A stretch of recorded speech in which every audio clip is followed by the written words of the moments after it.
guys, welcome. We're doing Marvelous Lunch. That's Marvel with an M-A-R-V-E-L-O-U-S. To my right, we have Mason.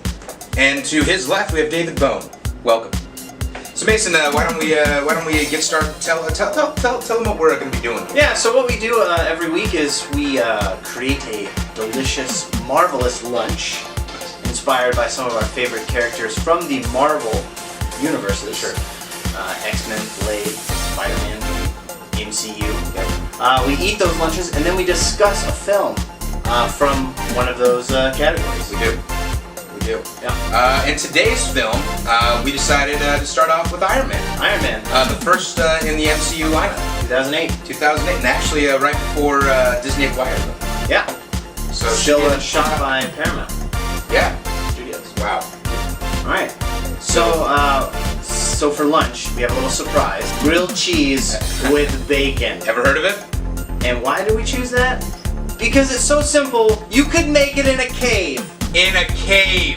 It's a reference to the line of the movie. Oh my god, it is. Obadiah Stane. I didn't even realize that. This guy. What? Production wow. meetings. Doesn't Okay. listen. I don't. I'm gonna get better, I swear. It's gonna be fun. All right, so let's get to it. Let's get to it. Let's make some lunch. Should we take the first bite together? Yeah. Okay, cheers.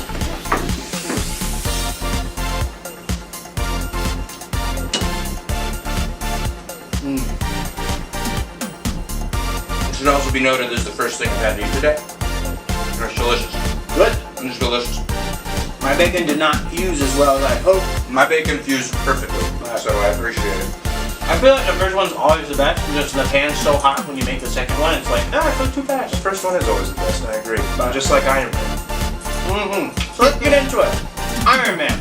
Here we go. Robert Downey Jr. was cast. A lot of people said it was dangerous It was. because he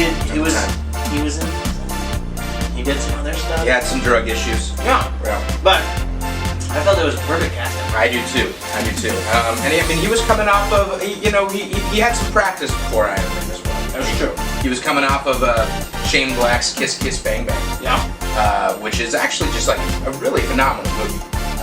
You should check it out. But from the get-go, I feel like he was Iron Man immediately. You know, like There's no question when he was on screen. It was like, that's Iron Man. Yeah, that's Iron Man. That's Tony Stark. That's Tony Stark. What I would have for Iron Man 1, and it would have been a little bit more difficult at the time, but I would have loved to have seen him show more of his alcoholic side. Yeah. I get why they didn't. Yeah. You know. It would have been cool. Other casting, Gwyneth Paltrow as Pepper Potts. Great. You know, not the biggest part in the world, but it was still really good. Tony Stark. Robert Downey Jr., who plays Tony Stark, actually came to her and was like, "You want to be in a movie that people will watch?" And so then she got the part. What was she in before that? I have no idea. Exactly. Shallow Hal. Hey, it's a good one. Love you, Jack Black. Thanks for watching, by the way, Jack. Yeah. Jeff Bridges as Obadiah Stane. Oh my god. I think that was like honestly, aside from the dude, the only thing I'd really like seen him in at the time, because I wasn't a huge like cinephile yet or anything like that. And yeah, it just got me into Jeff Bridges as an actor. He's really good. He was good. And just to parallel a little bit, Thanos kind of looks like a purple Obadiah Stane, you know? A little bit. A little bit. I mean, we're jumping ahead of the game. I mean, they're bald. Yeah, and just but we'll big and get burly. to that. We'll get to that. We'll get to that. Okay, so the story itself is just an origin story. Tony was a dirtbag, basically. Just Wasn't a great guy. kind of douchey, rich guy. Goes to Afghanistan. Yep. Gets tagged. As you do. Yeah. Back in 2008, it was really bad. Gets captured by a group called the Ten Rings, which is an allusion to the Mandarin. Yeah. In Iron Man 1. Right. They set it up. They set it up for Iron Man 3 in 2008. Yeah. Unbelievable. Yeah.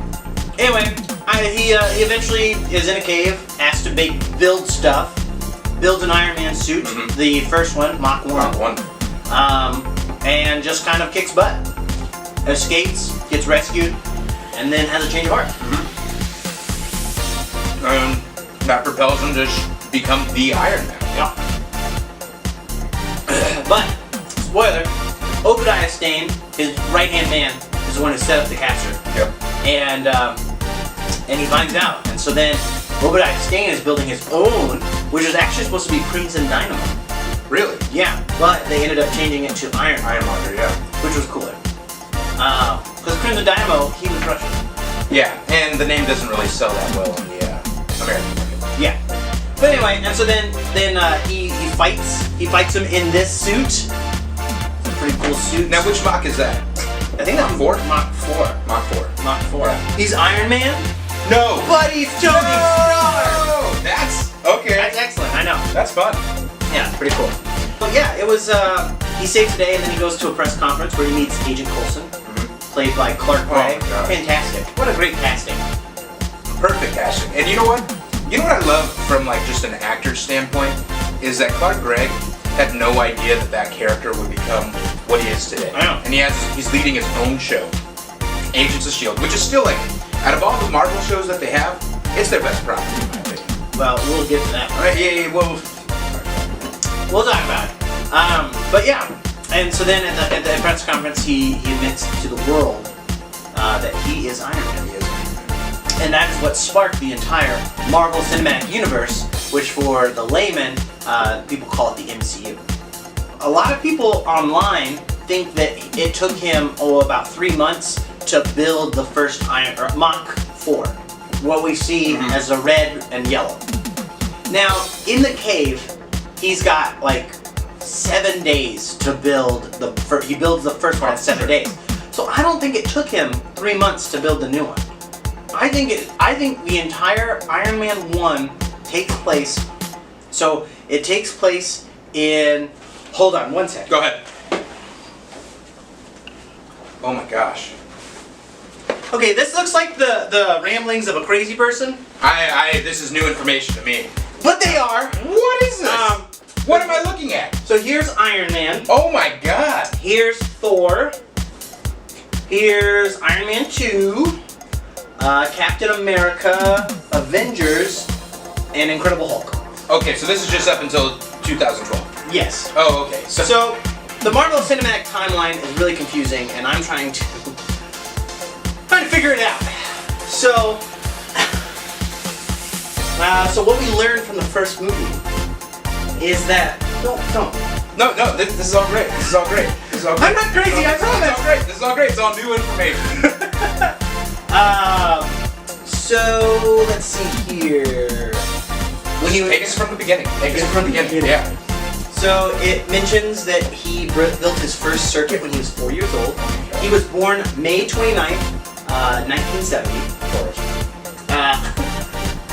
Then he did his first engine at 6. At 17, he graduated from MIT. At 21, he takes over the Stark Corporation. Sure. So Tony Stark is on the cover of January 2008 Wired magazine. And this is all stuff you can look at in the TV when you're watching the movie. I'm not crazy. So he goes to Afghanistan after winning an award. So it's most likely like February or something like that. Because they in the conference where he wins this award, they showed that cover. So January 2018. So it could be, January, February. So he's captured for 3 months in Afghanistan. So 3 months from February is May. So he returns, he escapes from Afghanistan around the 1st or 3rd. So he's back home in time for his birthday? He's back home in time for his birthday. That's nice. But we don't ever get to his birthday in my... We don't really? Yes. Because everything takes place around May 25th is when I feel that he announces, maybe May 24th, when he announces that he's Iron Man.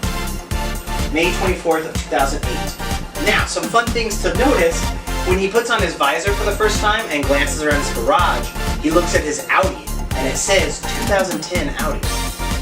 Now I'm thinking, why would it be a 2010 Audi? Because maybe he's Tony Stark, he built something, Sure. he's got connections, he got a concept car prototype, don't know. But yeah, he renders Mach 3 and goes for his third attempted flight, no, hold on. Oh, so when he does Mach 3, he goes to a firefighter's fall where he finds out that Stark Industries is still selling arms to the bad guys. That's right. And then he goes and flies over to Golmera and kills a bunch of guys.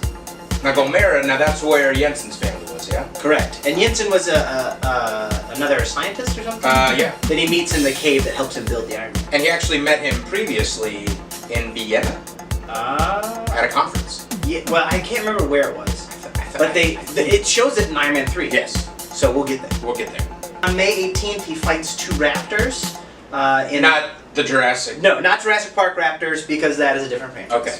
But he fights the 2 fighter pilots, and then that's when Rhodes has the press conference. It's like, yeah, one of them exploded because of a training exercise. Right. And just do you remember the name of one of the raptors? The little Easter egg. I don't. Whiplash 1.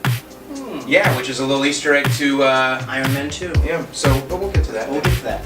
So then on the 20th or 23rd, he's caught. Iron Man is caught by Pepper putting on the suit. And then that's when Obadiah, around that time, goes and kills the leader of the 10 Rings. Oh, right. Yeah. Then on May 24th, Pepper meets with Agent Coulson and discusses a debriefing of. You look confused. No. This is May 24th is what seals the deal from your timeline form. It's true, because in the movie, they make an appointment for the 24th to meet to debrief on Iron Man. Wow. So that's when they find out that Obadiah is trying to kill everyone and take over the business. So then they go and fight Obadiah, and then Iron Man comes in, saves the day, and fights him. And then on the 25th, he has a press conference where he's supposed to come up with some sort of crazy backstory as to why or who Iron Man is.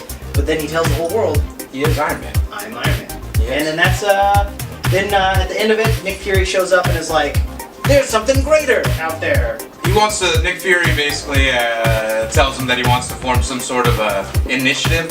I think it was some sort of Avengers initiative. Yeah. I don't know what that's all about, but I'm sure we'll get to it. I'm sure. But that's all I have That's for it. the timeline, and that's all we have for Marvelous Lunch today. Episode 1. So Thank you for joining us. Thank you for joining us. We hope you enjoyed it. We will see you next time when we have another Marvelous Lunch. Thanks. Bye.